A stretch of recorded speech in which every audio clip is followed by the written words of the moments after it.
with A1 Comics with another edition of Now You Know Comics, the A1 Comics miniature factoid special series. Thank you so much for tuning in. Please check out the rest of our content if this is something that you like. But I'm going to dive right into it. Today we're talking about defects that do not affect the grade of comics. Now, a lot of these are going to come down to preference for collectors, whether they want a 9.8 that includes one of these defects or not. But what we're talking about is something that CGC will allow on a 9.8 graded book. The first one is overspray.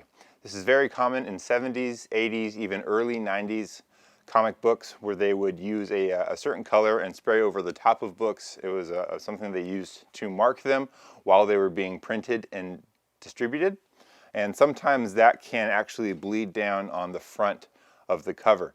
Now, if it does, maybe say 1/4 of an inch or more, it will affect the grade. But if you have a small amount, say maybe a 1/8 of an inch or less, and it's something that is relatively common for the book, particularly on ASM 129 or ASM 238, it does happen quite often, then that will not affect the overall grade of the book, and you can still get a 9.8.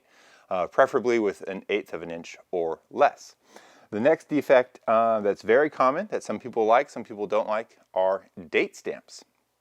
Oftentimes when especially a newsstand or a drugstore would take in large quantities of comic books or magazines to put them up on the racks, they would stamp them for when they arrived at the shop. This can oftentimes, it could be over somebody's face, it could be over the title, over the number of the book, or it could be somewhere in a very easy, open, kind of like monochromatic area that doesn't look that bad. Some collectors prefer it not be there. Some people think it's a reflection of the time and the history of comic books. Either way, it does not affect the grade of the comic, and you can still get a CGC 9.8 with a date stamp on your comic no matter where it is. And this even applies to multiple date stamps.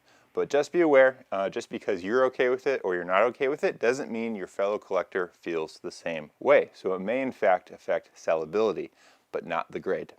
The next defect are off-center books. A great example of this, one of my favorites, is Giant Size X-Men #1. The book can sometimes have been printed slightly perpendicular and not parallel to the paper that it was on. So the paper is a rectangle, but then the image is slightly skewed when it was printed on the cover. So what will happen is that little white bar at the top of Giant Size X-Men #1 will actually either start large and get small, or start small and get larger, and not be completely even. So my favorite, personally, my favorite 9.6s and 9.8s of that book, especially since it has a square spine, is when that white bar above the blue bar on top, the little blue ribbon banner, is perfectly parallel, but that's not always the case. And even if it's not, you can still get a 9.8. CGC does not grade down for that. Another common and related error or defect on a book is horizontal or vertical misalignment. This means that the book is still parallel, it's not skewed.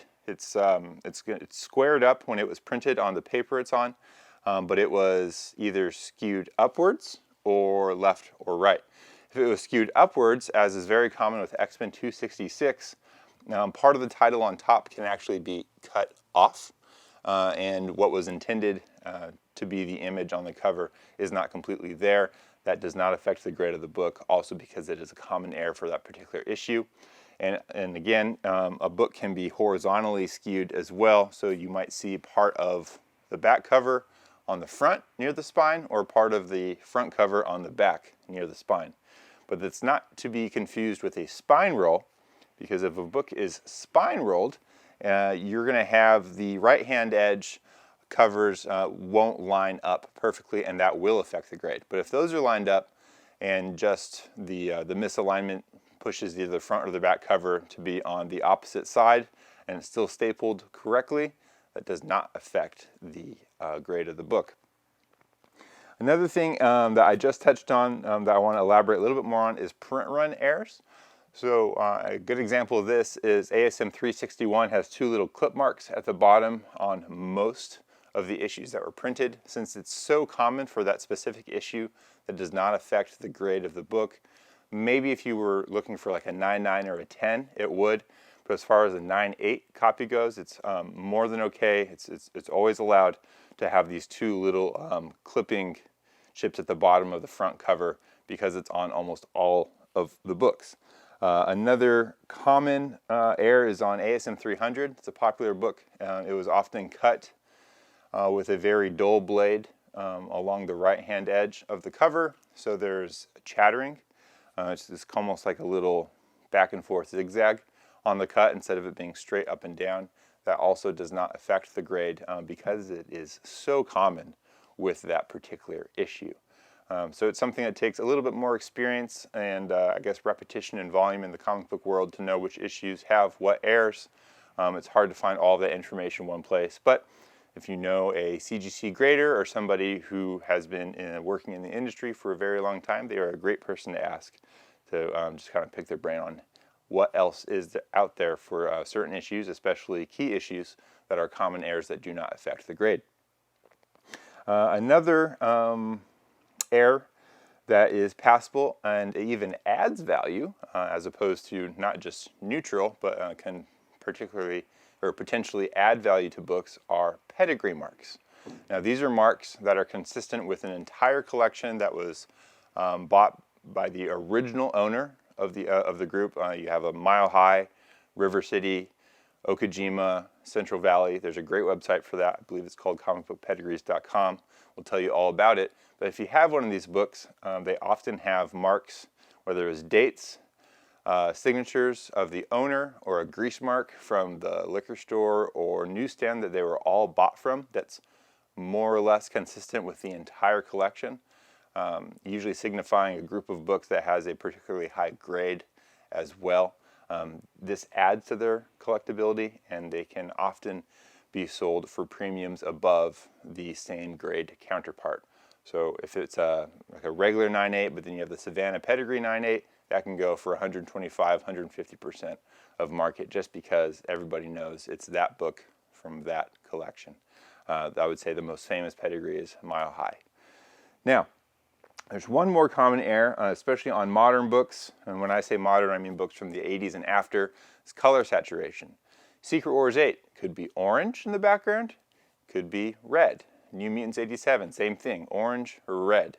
I would say the most popular book, again, ASM 300. That book can have orange 300s or it can have red 300s. X-Men 266 oscillates from kind of a deep turquoise to a almost light green in the background. These errors do not affect the grade. However, almost universally collectors prefer the deeper saturation books. Does it mean the lighter saturations are less? I wouldn't say so. I would just say the more rare, deeper saturation, more correct looking books or copies of each of these issues can sometimes sell for a bit of a premium, somewhere between 5 and 10%. It's not a lot, but if you find the right collector, they are often very particular about this. If you have a lot of copies of these books, you will see it very often. There's a wide range of color saturation. So it's a common error. It doesn't affect grade. If your special one is the way it is and that's kind of what you like because it's the one you bought off the newsstand and grew up with and have a personal connection with, that's probably going to be the version of that color saturation that you like. Doesn't mean it's wrong or it's right. It's just a personal preference. So I know that was a lot of information. We're going to get as many examples of all of these as possible so you can kind of look at them. Maybe you can look at your own collection, see what you like and don't like, and maybe start looking for more specific versions of all of these books based on these errors that do not affect the CGC grade, even though sometimes people may prefer one or the other. It's a good thing to keep in mind and differentiate when you're out there collecting comics and on the hunt, as you will. So thank you so much for tuning in. We really appreciate it. Please like and subscribe below. We'd love to hear your feedback and your comments. And that's one more thing that you now know about comics.